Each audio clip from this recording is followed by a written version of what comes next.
A continuación, y siguiendo con el programa, voy a honrarme con presentar al doctor Luis Ramos Rioja, quien es fiscal provincial titular de la Fiscalía Anticorrupción de Sullana, cuya semblanza curricular resumida y por el cual le vamos a suplicar nos dispense por reportar. Bueno, es el siguiente. El doctor Luis Antonio Ramos Rioja es abogado titulado por la Universidad Nacional Pedro Ruiz Gallo de Lambayeque, magíster en Derecho Penal y Garantías Constitucionales por la Universidad Jaén del Reino de España, magíster en Derecho Civil y Comercial por la Universidad Nacional Pedro Ruiz Gallo, es magistrado del Ministerio Público en el cargo de fiscal provincial titular de la Fiscalía Especializada de Sullana. Ha sido primer puesto en el examen de admisión del curso de formación de aspirantes del sexto PROFA.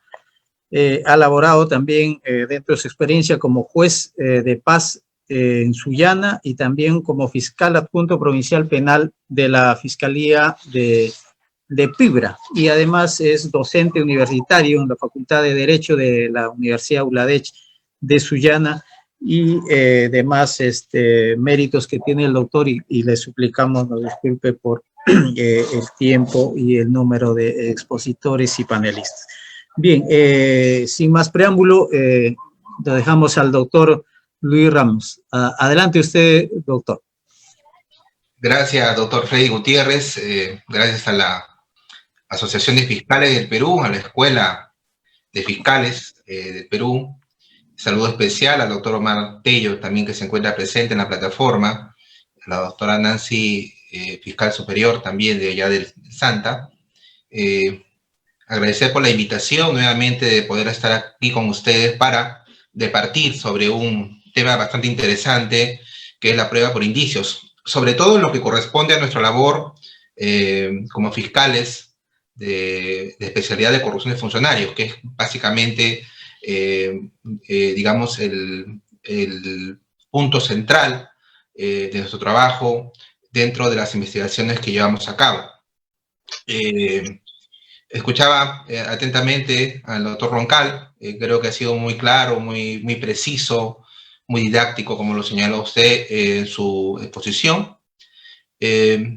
Considero que en la investigación del delito, como todos ya sabemos, no se encuentran pruebas directas, sino solo indicios, y a partir de estos se teje la reconstrucción del hecho que es constitutivo del delito. Como se decía, no hay delito perfecto, pues toda actividad humana siempre deja un rastro. Al beber un vaso de agua, dejamos nuestro ADN, al caminar, nuestra huella de la planta del zapato, al tocar un objeto, nuestra huella digital, entre otros.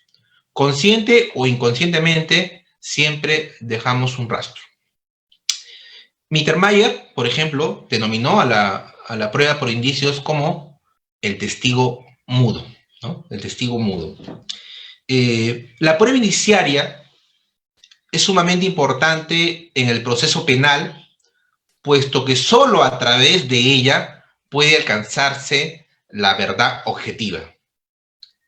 El mismo permitirá pasar la línea del más allá de toda duda razonable, destruyendo de esta manera el principio, el derecho constitucional de la presunción de inocencia, con la mayor severidad y la rigurosidad que se exige. En algunas oportunidades he escuchado esto de más allá de toda duda razonable. Y por ahí alguien dice, pero eso no está establecido en nuestro ordenamiento legal. Sin embargo, podemos señalar que podemos hacer uso, ¿no?, si se desea, de un control convencional bajo el tenor del artículo 66 del Estatuto de Roma, del cual somos partes desde el año 2000, en el cual establece que para dictar una sentencia, la Corte debe estar convencida de la culpabilidad del acusado más allá de toda duda razonable. En puridad, la prueba indiciaria no es otra cosa que la garantía que pone freno a la arbitrariedad en las decisiones judiciales evita los errores judiciales, las presunciones, los prejuicios.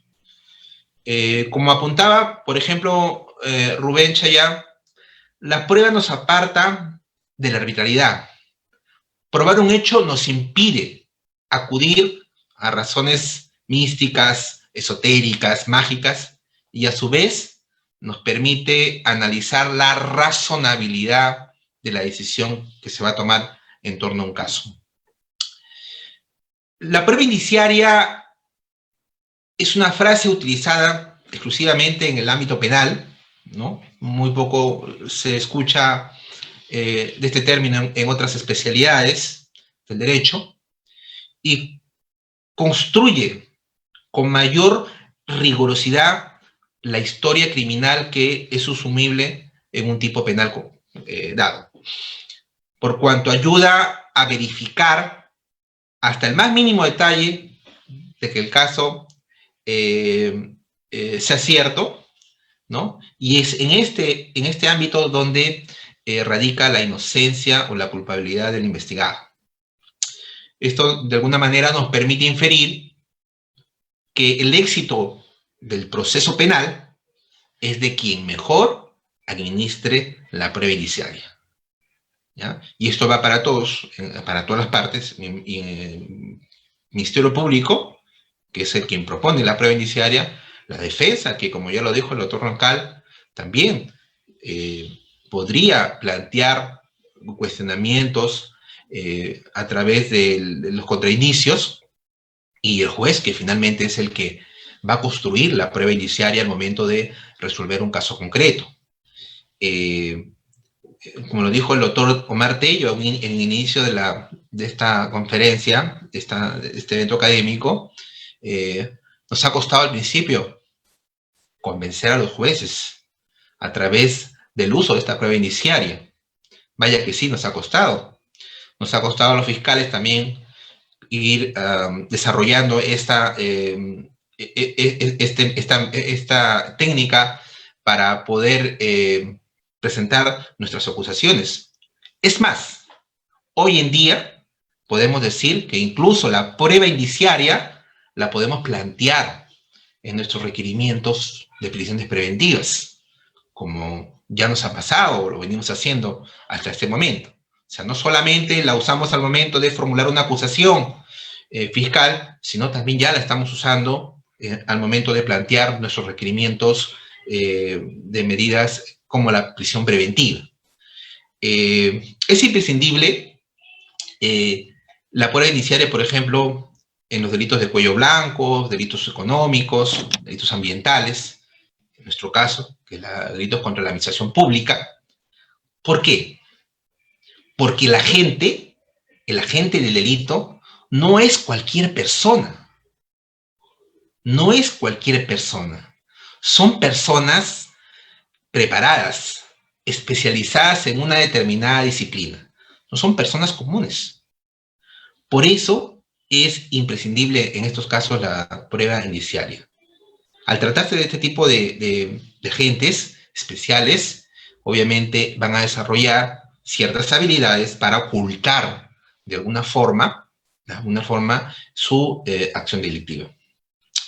La prueba indiciaria es imprescindible en el proceso penal para la construcción detallada de la historia criminal, construcción que determinará la verdad objetiva del hecho punible.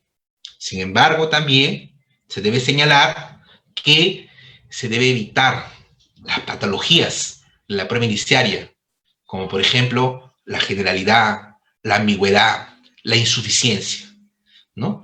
Porque esto nos podría conducir a condenas cerradas, vulnerando así gravemente el derecho de la libertad de los procesados. Ya está de más decirlo, en los delitos de nuestra especialidad no existe prueba directa. Los indicios permiten finalmente construir este tipo de delitos.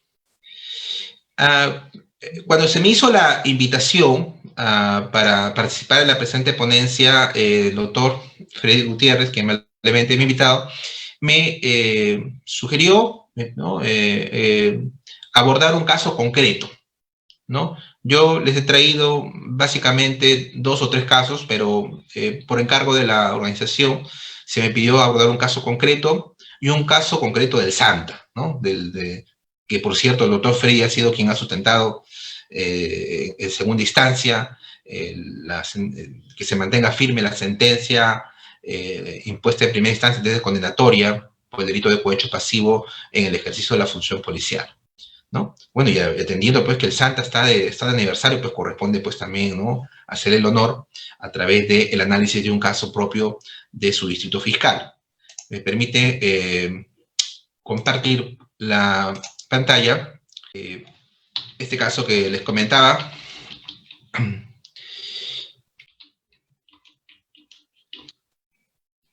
es un caso de delito de cohecho pasivo en el ejercicio de la función policial.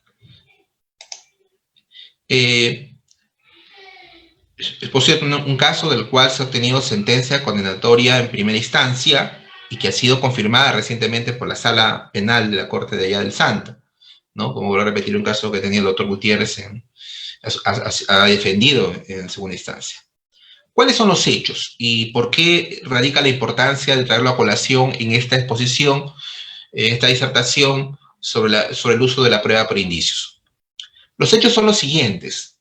El día 8 de abril del año 2019, a las 2:30 de la mañana, la persona del denunciante, el señor Chauca López, se encontraba conduciendo su vehículo motocar por el asentamiento humano Nuevo Moro. En esas circunstancias, que estaba conduciendo su vehículo por dicha zona, fue intervenido por 2 efectivos policiales que se encontraban a bordo de un vehículo de la Policía Nacional, ¿no? Lo que sucede generalmente, de manera cotidiana, existen patrulleros, vehículos, camionetas de la policía que se encuentran en la ciudad o fuera de ella haciendo un control de los vehículos, verificando que los conductores pues no manejen en estado de ebriedad, porten su licencia de conducir, su tarjeta de propiedad, verificar que no sea un vehículo robado. Es parte del accionar diario de estos efectivos de la Policía Nacional. En esas circunstancias que ha sido intervenido esta persona de Chauca López, desciende de la camioneta uno de los efectivos, porque iban 2, uno iba de piloto y el otro de copiloto, desciende el copiloto, el procesado Quispe Mata, y como corresponde, le solicita los documentos de identificación personal y del vehículo al denunciante. Es en ese momento que el efectivo policial se percata de que este señor conductor, Chauca López, tenía el aliento alcohólico. Es decir, advertía que había consumido bebidas alcohólicas y pese a eso se encontraba conduciendo un vehículo. Es en ese momento que el policía interviniente le señala lo siguiente: si no quieres ser detenido por conducir en estado de ebriedad, entrégame dinero, a efecto de que no te veas envuelto en un tema de mayor envergadura. Este momento es clave y es determinante porque el delito de cohecho pasivo en el ejercicio de la función policial, uno de los verbos rectores del artículo 395A es que el efectivo policial requiere la entrega justamente, ¿no?, de lo que se denomina comúnmente como coima, ¿no?, este beneficio dinerario. Aquí se queda ya configurado el delito con el solo requerimiento. Ante ese requerimiento de dinero, el chofer, el conductor, Chauca López, intentó entregarle 15 soles. ¿Por qué se dice que intentó? Porque obviamente su oficial, por el monto ínfimo que le estaba entregando, para lo que pretendía que le entregue, lo rechaza y le dice que eso no sirve para nada. Pero no solamente queda en un rechazo, sino que aprovechándose de que este conductor se encontraba en estado de ebriedad, lo que hace el policía es introducir sus manos en los bolsillos de este denunciante, extrae la billetera, la cartera, y toma los 200 soles que se encontraban en esa billetera y le devuelve la cartera, lo deja encima del timón de la motocar. Y luego se procede a retirar en su patrullero. Se retira, deja la billetera y se retira del lugar. Bien, esos son los hechos concretos. Esos son los hechos concretos que este caso nos expone el día de hoy. Bueno, aquí viene la pregunta. ¿Cómo probamos el requerimiento de la coima? ¿Cómo probamos el requerimiento de dinero de este efectivo policial hacia esa persona? No hay testigos, no hay video que haya registrado el hecho, no hay audio que haya sido grabado en el momento en que se requirió la coima, no hay nada, ¿no? Lo común, ya lo envié, lo común es de que siempre haya, además del dicho del denunciante, un elemento de prueba que ayude o ayude a corroborar este dicho. Pero así como están planteados los hechos, no lo hay. ¿Y qué hizo el fiscal? ¿O qué es lo que se hizo? Pues tuvo que recurrir a la prueba por indicios. Aquí hay algo que quiero dejar anotado y dejar sentado de acuerdo a la línea de trabajo que tenemos cada fiscal.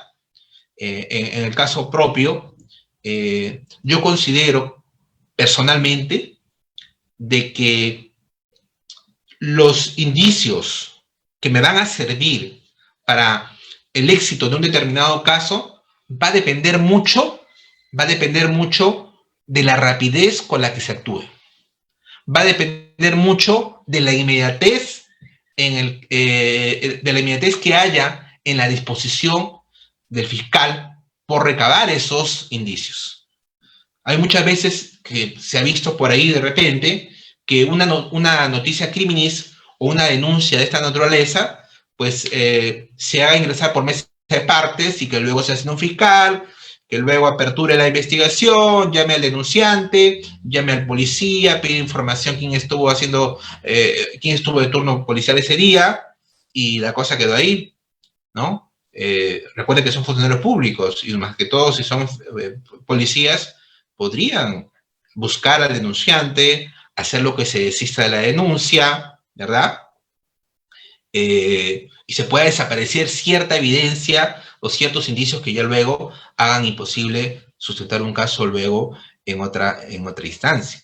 Entonces la recomendación o en todo caso la línea de trabajo que se debe seguir frente a este tipo de casos es tomar de manera inmediata las acciones a efectos de asegurar que esos indicios que luego nos van a servir para construir y luego sustentar un caso en juicio no se vayan a desvanecer, no vayan a ser alterados, no vayan a ser modificados, ¿no? Recuerden que son funcionarios públicos los que estamos investigando. Y cuando tomen conocimiento de que hay una denuncia contra ellos, pues van a tratar por todos los medios de desaparecer cualquier tipo de evidencia. Y si no la pueden desaparecer, la van a alterar, la van a modificar, de tal manera que cuando luego el fiscal quiera agenciarse de ellas, pues ya no le va a servir de mucho. Bien. ¿Cuáles son los indicios que se presentaron en este caso concreto? ¿No?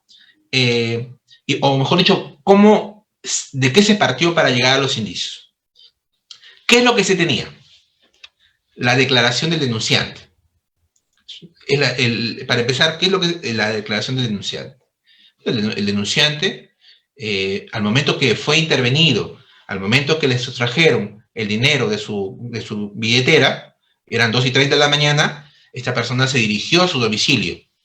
Llegó a su casa a esa hora. Estaba un poco en copas, pero aún así le comentó de este tema a su esposa. Y juntos con su esposa, ¿qué hicieron? En ese momento, como no se podían trasladar a la comisaría, hicieron unas llamadas telefónicas al teléfono fijo de la comisaría para denunciar a este mal policía. A esa hora llamaron a la comisaría, fueron atendidos telefónicamente por un efectivo policial y le pusieron en conocimiento de que ellos, lo expresaron en estos términos, habían sido asaltados por un policía en determinada zona. El efectivo policial que les contesta el teléfono les pide que se apersonen a primera hora a la comisaría para que puedan formular su denuncia, cosa que ocurrió. Entonces, allí tenemos que cuando se apersona, tenemos como primer elemento, no indicio, primer elemento, la declaración del denunciante. Pero, como se lo dije al principio, no hubo testigos, solamente es la declaración del propio denunciante que se convierte en ¿qué? Se convierte en un testigo único.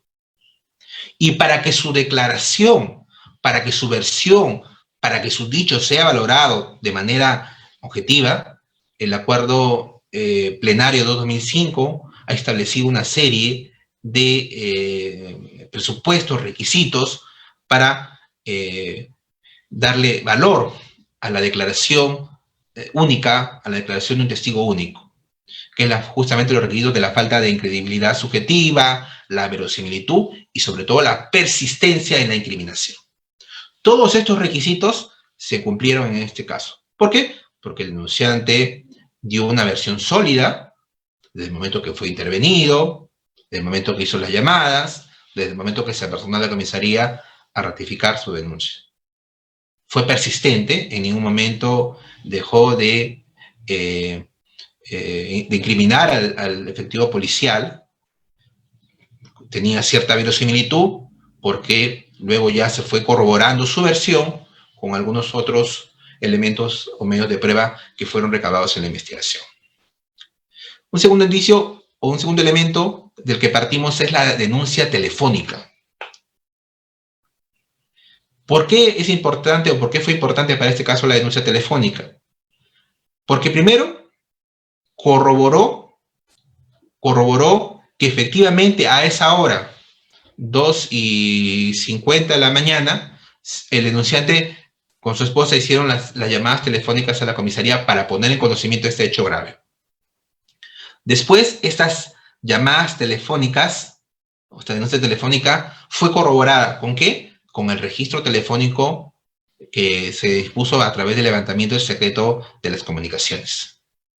Aunado a ello, el denunciante hizo entrega de su equipo celular, de su equipo telefónico, para que se pudiera extraer, verificar las llamadas que efectuó hacia la comisaría.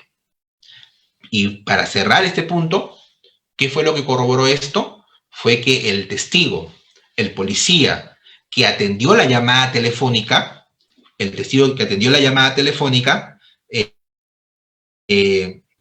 corroboró, dio su declaración y en efecto lo que hizo fue señalar que dicha persona efectivamente había llamado a las 2:50 de la mañana para poner en conocimiento de que había sido intervenido en tal punto de la ciudad y que el policía que lo había intervenido le había requerido dinero y que luego le había arrebatado de su cartera la suma de 200 soles. Ahora sí, lo que constituye un indicio propiamente como tal. La pregunta que previamente que surge es, ¿cómo podría probar que efectivamente tal persona o tal efectivo estuvo haciendo servicio en tal zona? Bueno, ahí lo que se tiene que solicitar pues, es el registro, eso es algo que se obtiene directamente de la comisaría, la información, quiénes son los efectivos policiales que estuvieron de servicio, cuál fue la ruta de trabajo que tuvieron, ¿no? Quiénes estuvieron en la camioneta, en qué zona tenían asignadas para hacer el control policial, ¿no? Ya. Una vez que tenemos ubicado en el escenario al agente policial en tal zona, haciendo sus labores de control, lo que viene aquí, o lo que viene a continuación es verificar si este denunciante, en efecto, se encontraba manejando un vehículo en estado irregular. Y aquí viene el tema, ¿no? ¿Cómo probamos primero de que estaba conduciendo en estado de ebriedad? Nunca hubo una prueba de dosaje etílico, para empezar.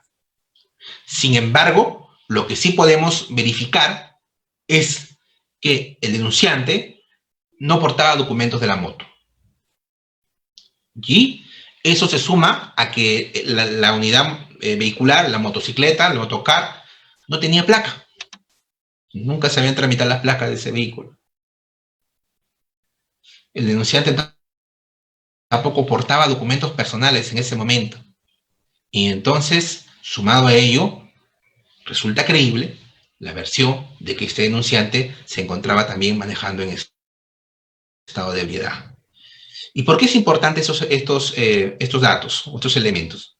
Porque se supone que si un efectivo policial, dentro de lo que corresponde, interviene un vehículo conducido por una persona que no porta los documentos del vehículo, que no porta sus documentos personales, un vehículo que no tiene placa, lo que corresponde es que, de acuerdo al reglamento de tránsito, el efectivo policial tenga que poner a disposición dicho vehículo, sea internado el vehículo, se le aplica una papeleta de tránsito, una multa al conductor.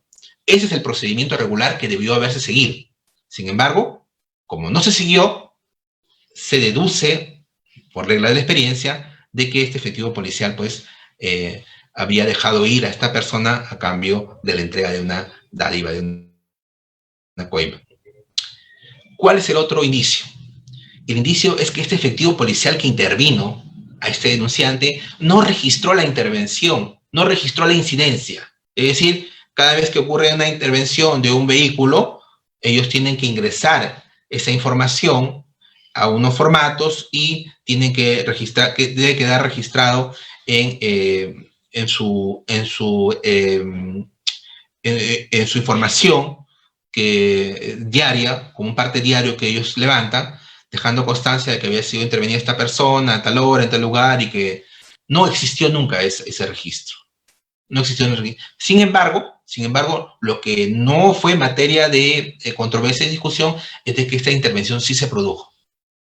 Se produjo esta intervención, se produjo la intervención de un vehículo con un conductor que se encontraba en falta de tránsito, pero que no fue puesto a disposición como correspondía.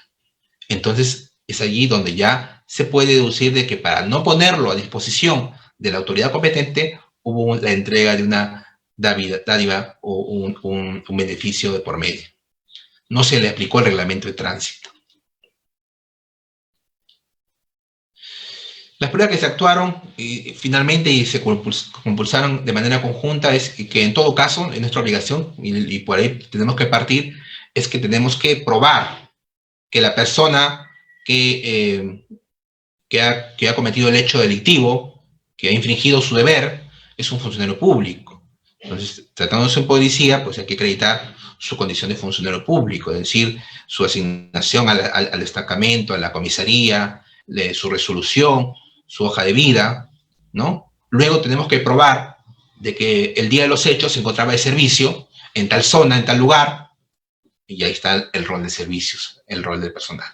Y luego tenemos que probar de que la camioneta que le asignaron para hacer esta labor se encontraba en tal zona y recorrió tal lugar o recorrieron tales lugares. Tenemos la hoja de ruta. Y en esta hoja de ruta no quedó ninguna constancia de que se había efectuado la intervención de este denunciante. Y también lo que se actuó fue el acta de reconocimiento, ¿no? Un acta de reconocimiento que fue cuestionado por la defensa en su apelación, pero que la sala sostuvo que no había nada que pronunciarse al respecto, porque si ellos no han cuestionado la participación del efectivo policial en el hecho, ¿cómo es que en la apelación han cuestionado el acta de reconocimiento? O sea, ¿qué sentido tiene si ellos ya aceptaron que el efectivo sentenciado es el que participó en el hecho delictivo? Y algo de lo que señalaba el doctor Roncal en su presentación previa, ¿no? Lo que la defensa hace es presentar también indicios o trata de refutar los indicios que el Ministerio Público presenta. Pero también hay indicios de mala justificación, como en el presente caso ocurrió, ¿no? Porque, por ejemplo, la defensa pretendía pues, que el Ministerio Público acreditaba la preexistencia del dinero, ¿no? Porque como hablaban de una sustracción de manera violenta de la billetera del denunciante, pues ¿cómo sabemos que fue 200 soles? ¿Cómo sabemos que 300 o 100? ¿Cómo acredita la persistencia del dinero? Pero aquí, y eso que muchos abogados a veces confunden, Cuando hablamos de cohecho no estamos hablando de expresamente la entrega del dinero. Lo que estamos hablando es el requerimiento, el pedir el dinero. Ahí está la consumación del delito. No de manera concreta la entrega del dinero, de la coima. Lo que la sala consideró que en todo caso lo que se trataba de eso era el agotamiento final del delito, pero no se trataban de hechos independientes. Requerían, por ejemplo, la acreditación de las personas que bebieron licor con el denunciante. La sala dijo eso, ¿y para qué? Si eso no es materia de prueba, eso no está en discusión, si estuvo o no estuvo bebiendo o con quién estuvo bebiendo. Tampoco no tenía sentido. Cuestionaron el reconocimiento en rueda, como lo dije hace un momento, cuando habían ellos admitido la intervención del denunciante, ¿no? Y el indicio que yo considero de mala justificación, de manera así concreta, es de que la defensa sostenía que el policía, finalmente la defensa aceptó, sí intervino al denunciante, sí se encontraba indocumentado, no tenía placa del vehículo, no tenía brevete, no tenía documentos personales, y además se encontraba ebrio. Sí, la defensa dice, sí es cierto, pero el efectivo policial lo perdonó por el hecho mismo de que en esa zona existe un alto número de personas que conducen motocars y que andan siempre en un estado de informalidad y que por eso lo perdonó, ¿no? Ese es el argumento de mala justificación. ¿Y por qué de mala justificación? Porque la sala dice que si eso fuera así, no habría existido razón para que esta persona a la que se le hizo un favor llegue a su casa a las 12:50 de la mañana, 12:15 de la mañana, y comience a hacer una llamada a la comisaría para denunciar a su benefactor o a su supuesto benefactor.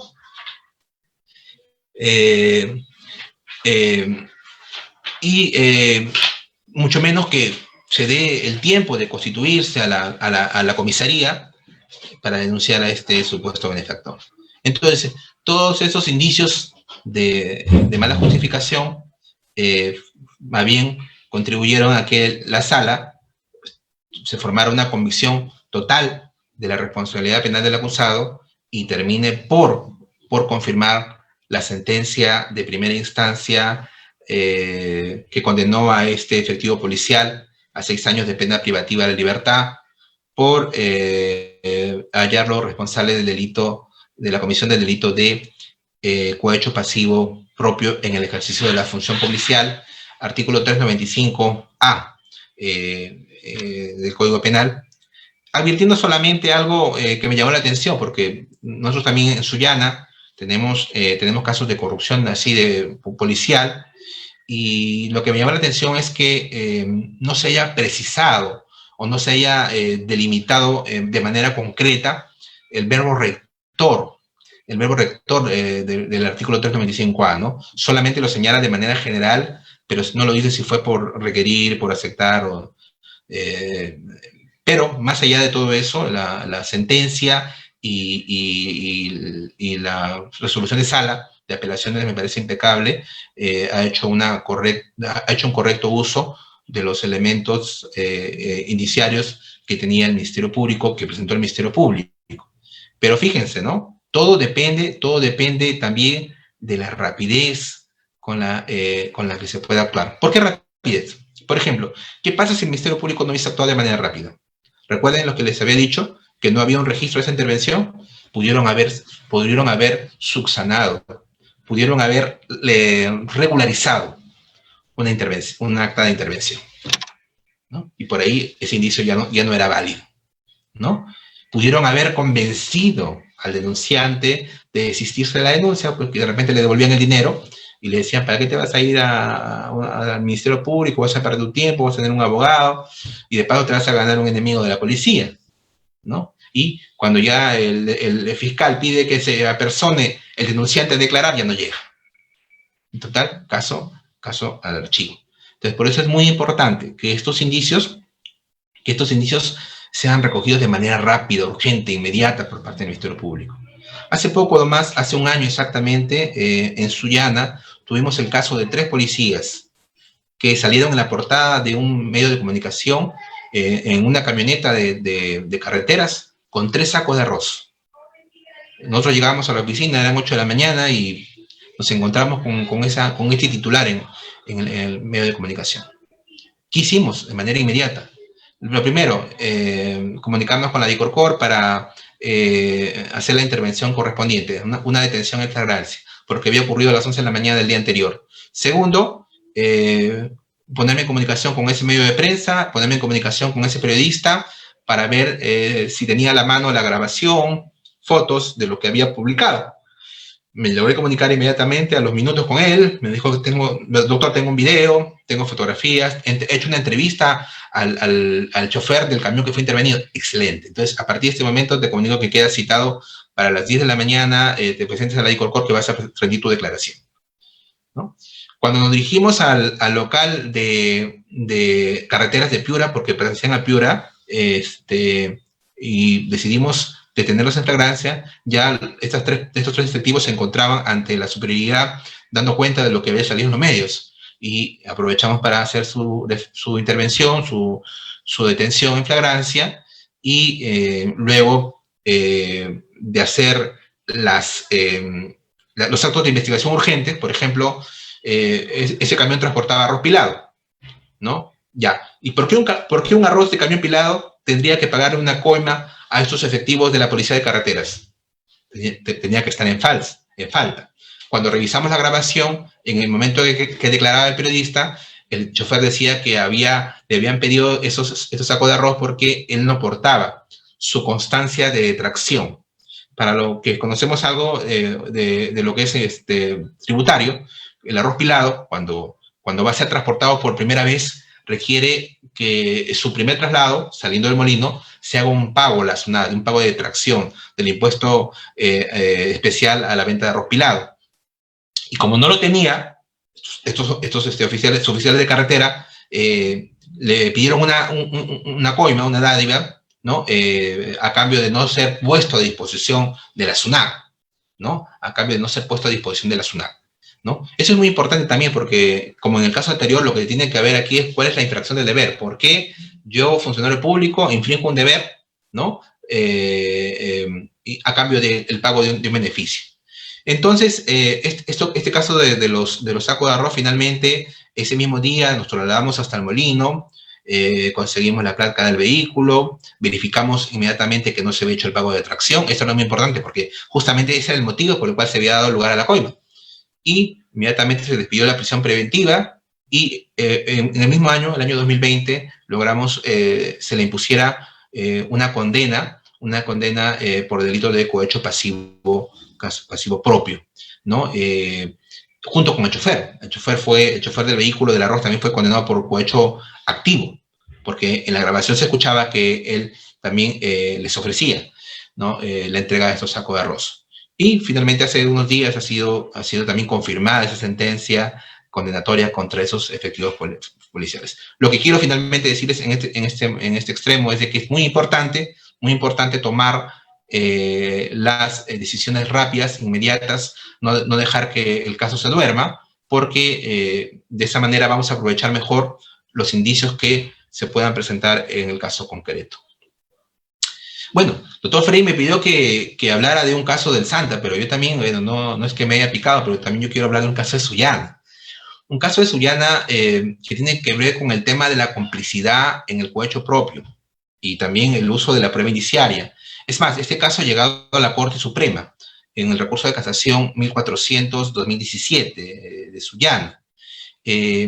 Aquí se denuncia a un efectivo policial, un suboficial de tránsito que había requerido dinero a un chofer de un colectivo. Es más, internó el vehículo dentro de la comisaría, no tenía actualizada su SOAP y su brevete tampoco no había sido renovado, estaba vencido el brevete. Y estando detenido dentro de la comisaría el vehículo, este suboficial le pide 300 soles. 300 soles, ¿no? Es ahí donde el denunciante concurre a la Fiscalía Anticorrupción, fue un día sábado, y en ese momento montamos un operativo para poder detener a este efectivo de la policía que había requerido esta suma de dinero. Llegamos a la comisaría, eran ya como las 12, el mediodía, y efectivamente observamos que por una de las puertas laterales de la comisaría el denunciante estaba sacando su vehículo. Es decir, ya había entregado la coima y como consecuencia de la coima estaban dejándolo ir, sin aplicarle ninguna papeleta, sin comunicar a la autoridad correspondiente para poner a disposición ese vehículo. Entonces, al momento que se retiraba el suboficial de tránsito, porque ya ese día tenía, digamos, estaba de franco, estaba libre, sino que solamente había llegado a cobrar su coima, lo intervenimos afuera cuando se disponía a subir a una moto lineal con su hijo que lo había llegado a recoger, lo intervenimos. En ese caso pues no hay ningún problema porque se le hizo la revisión del registro, como se le llama, contábamos con el apoyo de la policía de la de Pincri, de Sullana, se le hizo el registro y se le encontró el dinero que previamente habíamos fotocopiado, se le encontró en su poder. Pero había un detalle, y aquí viene el tema de lo que es la prueba indiciaria. Había un detalle en concreto. Nosotros le habíamos entregado al denunciante 300 soles, 3 billetes de 100, pero al momento de intervenir a este suboficial, solamente le encontramos un billete de 100 y un billete de 50 que no era el que habíamos fotocopiado. Deducción, se repartió con alguien. Se tuvo que haber repartido con alguien. Entonces, en ese momento, lo conducimos adentro de la comisaría con la hostilidad que ya ustedes se imaginarán. Estamos interviniendo a un efectivo de su propia comisaría y vamos a hacer las diligencias ahí mismo. Había un poco de hostilidad en el ambiente. Y cuando pasamos ya a un ambiente internamente, yo le pregunto al suboficial, nosotros le hemos dado al denunciante 3 billetes de 100. ¿Por qué usted tiene un billete nada más? ¿Dónde está el resto? ¿Quién tiene el resto del dinero? Y en una espontaneidad propia del caso, este suboficial me dice, el resto lo tiene el comisario. Ojo, que hasta ahí el comisario no había sido denunciado, él no estaba en nuestro radar. Pero me lo dijo bien claro, se lo he entregado al comisario. ¿Qué quiere decir? Que la coima se la repartió ¿con quién? Con el comisario. Entonces, en ese momento, disponer la detención del comisario. Lo complicado que obviamente es en su propia comisaría, a su propia gente, decir que lo vamos a detener, pues me miraban y no sabían si acatar la orden que les estaba dando o bueno, en ese momento comenzamos a buscar al comisario. No estaba en el primer ambiente de la comisaría, buscamos en el segundo ambiente, en los dormitorios, es una comisaría relativamente grande. Pasamos al tercer piso y en el tercer piso igual buscamos por las habitaciones, había un comedor, había una persona que estaba almorzando, entramos hasta la cocina, buscamos y no había nadie. Y en eso el comandante guardia que me estaba acompañando en la búsqueda me dice, doctor, ¿a quién está buscando? Ya sabes a quién estamos buscando al comisario. Me dice, ese que está ahí almorzando. O sea, el comisario estaba almorzando. O sea, estábamos interviniendo a uno de sus hombres, a uno de sus oficiales afuera, allí abajo nomás, con todo el ruido y la bulla que se había hecho, y él estaba almorzando de lo más tranquilo. Entonces, lo intervenimos, le hicimos el registro, obviamente no tenía nada de plata, su billetera estaba sin dinero, ¿no? Se dispuso en ese momento registro de su oficina, buscamos su oficina por todo el sitio y no encontramos el dinero, no lo encontramos. Entonces, se le pidió la prisión preventiva contra el oficial de tránsito y se le tuvo que dar libertad al comisario porque no había nada contra él. Luego ya, en la misma investigación, con el desarrollo de actos de investigación, se pudo determinar que también había participación o había habido participación en el grado de complicidad de este suboficial, ¿no? Entonces, lo que hicimos fue postular un requerimiento acusatorio contra este mayor, el señor Percy Dante Moncada Guamán, que era el comisario. Lo que dijo la Suprema fue lo siguiente: Percy Dante Moncada Guamán, comisario y máxima autoridad de la citada comisaría, era el único funcionario competente para disponer la entrega del vehículo. Obviamente, él es el que daba el pase libre, el que daba la luz verde, como se dice, para que un vehículo intervenido pudiera salir de dicho destacamento policial, ¿no? A la hora que el vehículo fue intervenido, a la hora que el vehículo fue ingresado y a la hora que el vehículo fue retirado de la propia comisaría, Percy Moncada Guamán se encontraba dentro de la comisaría. O sea, era imposible que él no se hubiera percatado o no tuviera conocimiento del hecho. 3, que el acusado Carvajal, el otro suboficial de tránsito que fue intervenido, pues, el cómplice, su cómplice también, al momento en que el denunciante le entrega el dinero a este suboficial Carvajal ingresa al despacho o a la oficina del comisario. ¿Y eso quién lo dice? Lo dice el comandante de guardia. El señor Carvajal ingresa con unos documentos a la oficina del comisario y saliendo del despacho del comisario me dice en voz alta, el carro ya sale, ¿no? Por disposición del comisario, ¿no? De que eso es lo que le comunica el comandante de guardia. Es un indicio también de que este suboficial, Carvajal, entró a la oficina del comisario a repartirse el dinero, ¿no? Entonces, como no había cambio, se infiere que el comisario Dante Moncada Guamán le entregó la suma de 50 soles a cambio de los 200 que llevaba, ¿no? Cuando fue intervenido finalmente Carvajal, al momento de ser llevado al interior de la comisaría, dijo de manera espontánea, sin ningún tipo de presión, que la diferencia se le había entregado al señor Moncada Guamán. ¿Qué dice la Corte Suprema también al respecto, ¿no? Que es imposible, por la experiencia, ¿no? La máxima de la experiencia, que siendo el comisario, que su oficina estando en la primera planta, en el primer piso, con ventana que da a la calle, no se haya percatado, no se haya dado cuenta de que su oficial de tránsito estaba siendo intervenido por la Fiscalía Anticorrupción. Porque ustedes se imaginan que la intervención fue un escándalo grande afuera, en la calle, de pronto así como un relámpago llegó a la prensa, llegaron los curiosos y se hizo un escándalo fuera de la comisaría. Entonces, siendo él el comisario, estando dentro de la comisaría, ¿cómo es posible que no se haya dado cuenta? Más aún, se encontraba plácidamente almorzando en el comedor del tercer piso, que nadie le dijo que estaban interviniendo sus oficiales, que nadie le puso en conocimiento que la fiscalía estaba en la comisaría. Entonces, todos esos indicios llevaron finalmente a la conclusión de que efectivamente él tenía dominio del hecho, había sido cómplice de Carvajal en la Julca y por lo tanto habría tenido participación en el hecho delictivo en calidad de cómplice. Finalmente se logró obtener una sentencia condenatoria de 6 años, 7 meses para ambos. Hemos hecho valer la agravante de pluralidad de sujetos.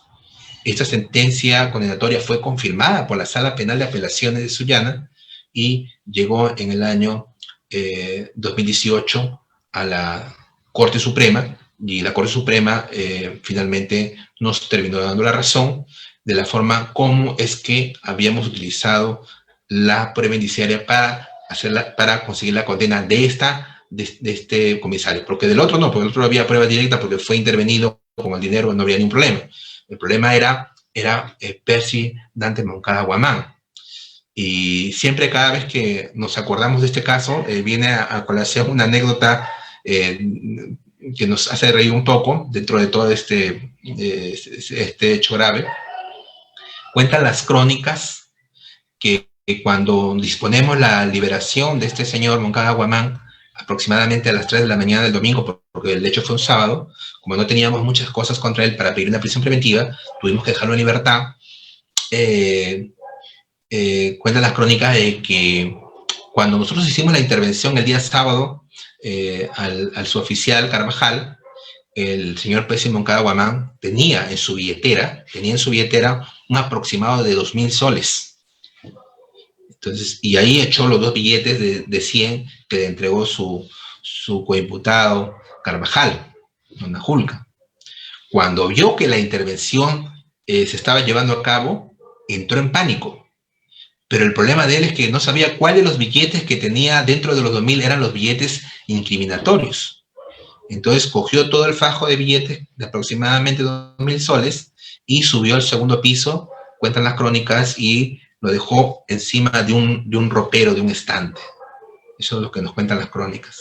Y que cuando le dimos la libertad, el día domingo a las 3 de la mañana, lo primero que hizo es ir a la comisaría a recuperar su dinero que había dejado, como dicen en el término del argot de los policías, lo había chorreado, ¿no? Y se dio con la ingrata sorpresa de que ya no estaban los 2.000 soles, donde los había dejado. Y que el día lunes en la formación estaba muy molesto y les dijo a sus subordinados que lo que más le disgustaba era la gente ladrona e indecente, y que por favor tuvieran la amabilidad de devolverle los 2.000 soles que había dejado en el segundo piso. Obviamente no lo devolvieron, ¿no? Esa es una crónica que nos cuenta gente de la misma comisaría del Obrero. Y ya para terminar, porque también este tema es bastante extenso y complicado, el uso de la prueba indiciaria no solamente es vital y determinante en el delito de cohecho, ¿no? Sino que la usamos de manera casi concurrente en los casos de delito de colusión. Y como lo señalaba también el doctor que me precedió, ¿no? La defensa muchas veces, al momento de plantear su teoría del caso defendiendo a sus clientes, se le ve muy airosa, se le ve muy confiada, y al momento de absolver los elementos de convicción, la acusación propiamente dicha, dice: el fiscal no ha podido probar la responsabilidad penal de mi cliente o de los acusados. No hay ninguna prueba, no hay ningún audio, no hay ningún video del momento en que se hayan concertado, no hay ninguna prueba directa, ¿no? Y es más, todavía dicen, y el fiscal tampoco ha señalado en qué momento se llevó a cabo el acto consumatorio de la concertación. No ha señalado lugar, fecha, hora del momento en que se produjo la concertación entre los funcionarios y los contratistas. Y aquí, ojo, ya la Corte Suprema ha sido muy clara. Primero, que la concertación en los casos de colusión se puede probar mediante el uso de la prueba indiciaria, a través de la casación 673-2018. ¿Qué sucede? Que en un caso en concreto de colusión se había deducido una excepción de improcedencia de acción, que el juzgado y la sala habían amparado, y que finalmente llega a la Corte Suprema en una casación, y de manera así concreta, ¿qué es lo que dice la Corte Suprema? La precisión del acto colusorio no debe ser confundida con su acreditación, dado que por su clandestinidad, tal comportamiento no queda registrado en audio, video o en acta que den cuenta de la manifiesta predilección de algunos funcionarios públicos por algún interesado en la contratación pública, salvo el registro consentido de las partes. El acto de concertación es un elemento esencial en el tipo penal de colusión, el cual se podría deducir de las irregularidades administrativas anormales que en determinada entidad se producen para la no realización de los procesos de contratación legalmente establecidos. Por ello, el análisis que este tipo demanda debe ser efectuado de modo contextual, y desde luego resultaría arbitrario que se exija la acreditación del modo, tiempo y lugar en el que los funcionarios públicos llevaron a cabo el acto de colusión o concertación en un proceso de contratación. Así que cuando en un proceso judicial, y muchas veces los jueces, cuando todavía no manejaban mucho el tema de la prueba indiciaria, decían: señor fiscal, pero no me ha dicho exactamente cuándo se coludieron, en qué momento, en qué lugar, cómo fue el acuerdo. No, señor. El Ministerio Público no tiene ninguna obligación de acreditar ese hecho. ¿Por qué? Porque justamente al ser actos clandestinos, subrepticios, no pueden ser objeto de ningún registro, clasificación. Entonces se tiene que recurrir justamente a probar cuáles son las irregularidades que se han presentado dentro de un proceso de contratación. Y como lo dijo también el doctor, que me antecedió, no cualquier indicio, pues, ¿no? O no va a ser un solo indicio, ¿no? Porque eso puede pasar, que en un proceso de contratación se puedan dar ciertas omisiones que quizás no fueron con la intención de coludirse. Tienen que ser plurales, convergentes, concomitantes, ¿no? Y finalmente, con esto termino, ¿no? Hay una resolución que se dio en la Corte Superior de Justicia de Lima que señala de manera bastante extensa cuáles son los factores objetivos para aprobar la colusión, para aprobar el delito de colusión, ¿no? Es una digamos, una extensa línea de factores, por ejemplo, la concurrencia de un solo postor o de presuntos postores idóneos, ¿no? La sobrevaloración o subevaluación de precios, la inexperiencia comercial de los postores, el plazo de la garantía de los postores, la emisión de calidad y cantidad de bienes, obras o servicios inferiores a los requeridos, una celeridad inusitada en el plazo de duración del proceso de elección, la falta de documentación del postor, incluso si esta vez es fraudulenta, ¿no? La no correspondencia a la calificación técnica o económica, la inclusión de requisitos innecesarios en las bases administrativas, ¿no?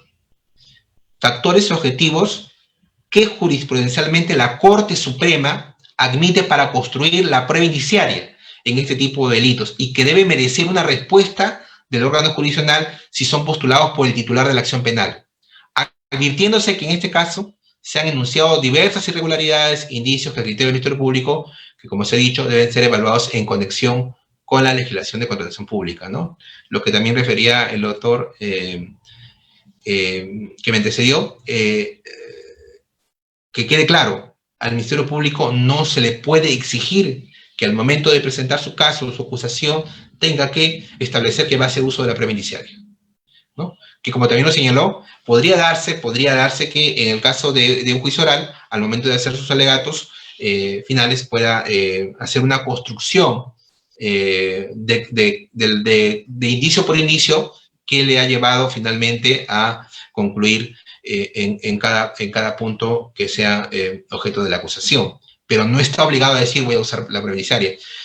Yo sí considero que también por un tema de debido proceso y para que no haya ningún tipo de reclamo por parte de la defensa, yo sí considero, y lo he hecho, desde el momento que hago mis alegatos de apertura en un juicio oral, y le digo al juez o al colegiado que voy a hacer uso de la prueba indiciaria,